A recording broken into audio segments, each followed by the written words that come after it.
अस्सलाम वालेकुम। कल जो हमने लास्ट वीडियो आपको भेजा था, सही है, हमने नया चैप्टर स्टार्ट किया था एक्सप्रेशन के हवाले से। बुक 2 का हमारे पास पहला टॉपिक था ये। जो मैंने आपका वर्क चेक किया तो होपफुली आपने काम जो है वो बेहतर किया है काफ़ी हद तक। कुछ एक्सरसाइज कुछ जो है वो आपके प्रैक्टिस सम्स जो है, प्रैक्टिस एक्सप्रेशंस जो है वो मैं दोबारा आपको सेंड भी करूँगी इससे रिलेटेड। वो भी आपने करने हैं क्योंकि अभी आपके हॉलीडेज़ हैं, तो आप बहुत आसानी से इन तमाम तरह चीज़ों को अच्छी तरह से पिक कर सकते हैं। आज हमारे पास जो पेज नंबर मैं डिस्कस करूँगी, पेज नंबर 351, स्पेशली मैंने इसकी क्लास रखी है। देखिए यहाँ पर जो है ना, इससे पहले वाले जो एक्सप्रेशंस थे ना, उसमें तो आपने देखा कि भाई आपको नज़र आ रहा था कि कभी एन की वैल्यू गिवन है और उससे आपको इवैल्यूएट करना है एक्सप्रेशन को, कभी पी की वैल्यू गिवन है उससे आपको एक्सप्रेशन को इवैल्यूएट करना है। अच्छा, यहाँ पर सिलसिला क्या है कि यहाँ आपको क्वेश्चन पढ़ के समझना है कि एक्चुअली इस क्वेश्चन के अंदर क्या चीज़ अननोन है।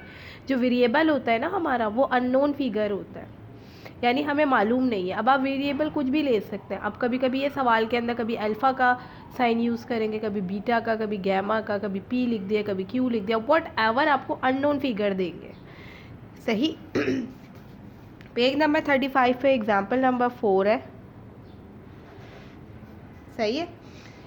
हमारे पास जो एग्जाम्पल नंबर 4 है वो है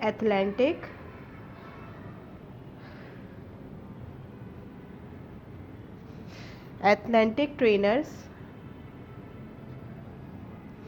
यूज द फॉर्मूला। एक एथलेटिक ट्रेनर है, उसने एक फार्मूला इस्तेमाल किया है। वो इन्होंने क्या दिया है, 3 2 20 माइनस अल्फ़ा। देखें यहाँ पर ये इसको पढ़ते हैं alpha upon 5। This is the formula in which the athletic trainer are use. ये एक फार्मूला उसने इस्तेमाल किया। अब देखें आपको यहाँ पे जो जो चीज़ें समझ आ रही है ना, आपने देखा ये तो मुझे समझ आ रहा है 3 क्या है, 220 क्या है, 5 क्या है, मुझे ये समझ नहीं आ रहा कि ये क्या है। इट मीन्स दैट कि दिस इज़ द वेरिएबल, ये आपका वेरिएबल। अब जब सवाल पूरा कंप्लीट हो जाएगा ना, फिर हम इसको देखेंगे कि इसकी वैल्यू एक्चुअली है क्या यहाँ पर। सही। इसीलिए देखें आज मैं ये सवाल भी लिख रही हूँ, स्पेशली मैंने क्लास रखी है कि आपको सवाल से पढ़कर समझना आना चाहिए कि भाई यहाँ पे क्या चीज़ पूछी गई है। तो अभी तक इन्होंने बात की कि एथलेटिक ट्रेनर है, उसने ये फार्मूला इस्तेमाल किया है, ठीक है, where alpha is a person's age. अब इस अल्फ़ा का मतलब इसने क्या दिया, ये जहन में रखिएगा। पर्सनस एज का मतलब क्या है, शख्स की उम्र, उसको जाहिर करने के लिए अल्फ़ा। तो लाजमी सी बात है, अब सवाल में कहीं पर भी एज का तस्करा आएगा तो उसका मतलब वो किसकी वैल्यू होगी, अल्फ़ा की वैल्यू होगी। To find their minimum training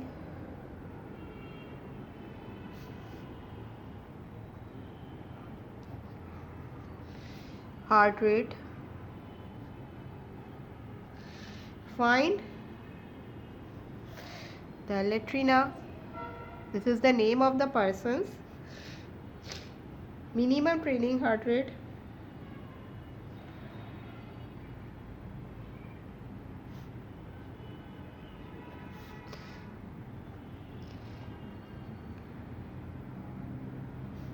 of if she is 15 years old। देखें अब सवाल खुल के सामने आया है कि इन्होंने ये बोला है स्टार्टिंग के अंदर कि एथलेटिक ट्रेनर है, उसने एक फार्मूला इस्तेमाल किया है दिस वन, जिसमें ये चीज़ हमें मालूम नहीं है। फिर इसको ये कह रहा है कि जो अल्फ़ा है ना, इसका मतलब है पर्सनस की एज। अब ये पर्सन कौन है, लैट्रीना, तो इसकी उम्र कितनी है, 15। तो अल्फ़ा की वैल्यू क्या आ गई, 15 आ गई, ठीक है ना।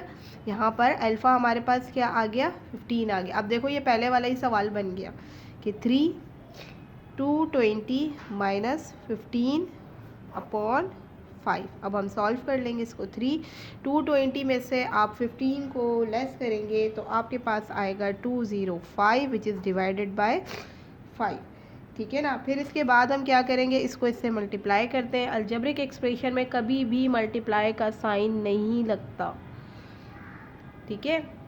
अलजेब्रिक एक्सप्रेशंस में, फिर रिपीट कर रही हूँ, कभी भी मल्टीप्लाई का साइन नहीं लगता है। मल्टीप्लाई के साइन की जगह हम ब्रैकेट का इस्तेमाल करते हैं, या फिर अगर कुछ भी मौजूद नहीं है तो आप समझ जाएं कि इनके दरमियान मल्टीप्लिकेशन हो रही है। तो ये मैं आपको समझाने के लिए बता रही होती हूँ, लेकिन एक्चुअली आपने मल्टीप्लाई का साइन बिल्कुल भी इस्तेमाल नहीं करना है। तो जब हमने 205 को, ये देखें सारा रफ वर्क है मेरे पास, सही है, रफ वर्क आपने शो करना है। 205 को हम 3 से मल्टीप्लाई करेंगे, 3 5 ज़ा 15, 1 का 1, 3 2 ज़ा 6। तो आंसर क्या आया हमारे पास 615/5। अब इसको क्या करेंगे, डिवाइड करेंगे इस तरीके से।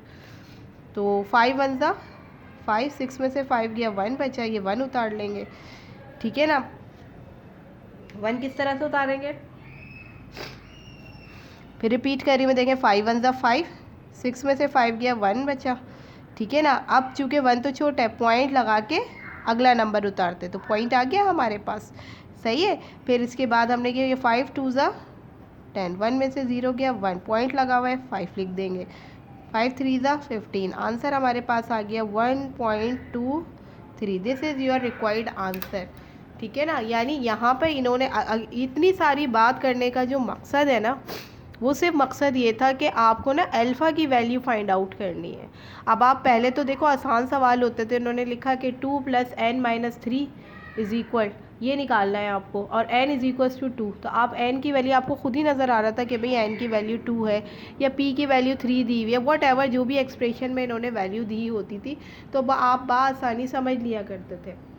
लेकिन इस तरह के सवाल में जो कि वर्ड प्रॉब्लम्स होते हैं, और अक्सर एग्ज़ाम के अंदर ना इसी तरह के सवालात आते हैं, आपने देखा होगा कि जो वर्ड प्रॉब्लम्स आते हैं ना, स्टूडेंट ज़्यादातर समझ रहा होता है कि भाई ये सवाल तो बहुत मुश्किल है और हमारे लिए तो इसको करना नामुमकिन सी बात है।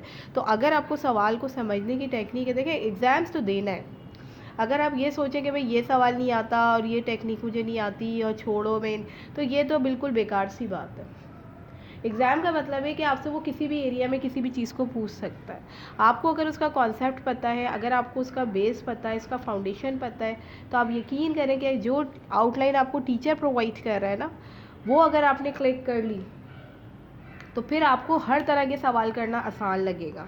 यानी आप सिर्फ सवाल को देखेंगे और आप इसमें सोचेंगे कि यार टीचर के पॉइंट्स क्या थे। टीचर ने कहा था सवाल पढ़ें, फिर आप देखें उसमें वेरिएबल, फिर उसको पढ़ें कि उस सवाल में उसकी वैल्यू गिवन होगी। ऐसा नहीं हो सकता है कि सवाल के अंदर उसकी वैल्यू गिवन ना हो। सिर्फ आपने समझना है कि एक दफ़ा पढ़े, नहीं समझ आता उसको दोबारा पढ़ें, दोबारा समझ नहीं आता फिर तीसरी बार पढ़ के आप उसको अंडरलाइन करें कि भाई देख, जैसे मैंने अभी आपको सवाल में बताया कि देखिए एक्चुअल स्टार्टिंग में हमें नहीं पता चल रहा कि भाई क्या है, लेकिन जब मेरा सवाल कंप्लीट होता है, उसने पहले कह दिया अल्फ़ा पर्सन्स एज है, तो एज देखिए ईयर्स ओल्ड, ये एज आ गई मेरे पास, इसका मतलब ये अल्फ़ा की वैल्यू आ गई। तो इसी तरह कोई भी सवाल हो, सही है ना, तो आपने बिल्कुल भी परेशान नहीं होना है। आप उसको पढ़ें, एक बार नहीं 2 बार पढ़ें, 2 बार नहीं तीसरी बार पढ़ें, लेकिन आपके जहन में खुद ब खुद आंसर आएगा, सही है। तो ये जो है ना वो आपने इस तरीके से करना है। इसके बाद इसका जो हमारे पास एग्जाम्पल नंबर 5 है, ठीक है, वो आप खुद करेंगे, ठीक। इसके बाद हमने आपको लास्ट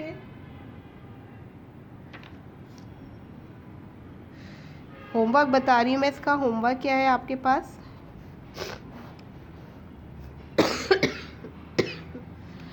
जो आपको इस वीडियो में गिवन है उसके हवाले से बता रही हूँ मैं। एग्जाम्पल नंबर 5 ये आपने खुद करना है, ठीक है। इसी तरीके से देखते हुए कि हम ये किस तरह से करेंगे, कोशिश कीजिएगा कि सॉल्व हो, अगर नहीं कहीं मसला आता है सॉल्व ज़रूर करके देखेंगे, भले गलत हो भले सही हो। गलत होगा तो मैं उसको क्लियर कराऊंगी कल की लाइफ के अंदर, और अगर सही होगा तो आपको ज़ाहिर है अप्रिशिएट करें, इससे पता चल जाएगा कि भाई आपको सारे पॉइंट्स क्लियर है। लेकिन आपने करना ज़रूर है, सवाल पढ़ के बुखार मत चढ़ा लीजिएगा अपने ऊपर कि यह मुझे आएगा ही नहीं। जब तक कोशिश नहीं करेंगे जब तक कुछ नहीं आएगा। कोशिश करने से 2 सोल्यूशन आएंगे, या तो राइट या तो रॉन्ग। तो पता चले अगर राइट होगा तो वेल डन, आपको कॉन्सेप्ट क्लियर हो गए। रॉन्ग होगा तो it means that you required a more attention in this topic. तो आपने करना ज़रूर है, ये नहीं कि सवाल पढ़ा और बस छोड़ गए, भाई क्या हो गया इतना मुश्किल सवाल है मिस ने क्या दे दिया। तो ये नहीं करना, आपने कुछ भी करो अपना दिमाग लगाओ उस सवाल के ऊपर, लेकिन इस पर काम करके आपको दिखाना है। इसके बाद कुछ और प्रैक्टिस क्वेश्चंस हैं, ठीक है ना, जो मैं आपसे शेयर करूंगी वर्कशीट के हवाले से। तो वो भी आपने हमें करके दिखाना है एज अ होमवर्क। तो होपफुली आपको ये टॉपिक बहुत अच्छी तरह समझ आ गया होगा, क्योंकि आज मैंने स्पीकली इसकी इंडिविजुअल डिटेल क्लास यूँ ही रखी है कि आप किसी टॉपिक को इसके साथ मर्ज ना करें और आप इसको क्लियरली समझ लें, ठीक है ना। तो ये आपको क्लियर समझ आ गया होगा। तो इसी से रिलेटेड ये एग्जाम्पल नंबर 5 भी है, इसको आपने बगौर पढ़ के फिर सॉल्व करना है। कोई भी सोल्यूशन आता है आपने सॉल्व करना है, सही। अब इंशाल्लाह ताला कल की जो मेरी लाइव होगी उसमें जितने भी प्रॉब्लम्स कलेक्ट की हुई हैं आपने, वो आप मुझसे पूछ लीजिएगा। अच्छा, आपने अभी सिर्फ हमें ना थोड़े से पेजेस जो है वो शेयर किए हैं। मैंने आपसे कहा था कि लेसन नंबर 1 और लेसन नंबर 2 की तमाम तर इमेजेस मुझे शेयर कर दें, ताकि रैंडमली अगर हमें ऐसा टीचर्स को पता होता है कि भाई ये टॉपिक इससे रिलेटेड है, तो देन उसके बारे में भी हम डिस्कस कर सकें। तो आप काइंडली मुझे ये शेयर कर दीजिएगा।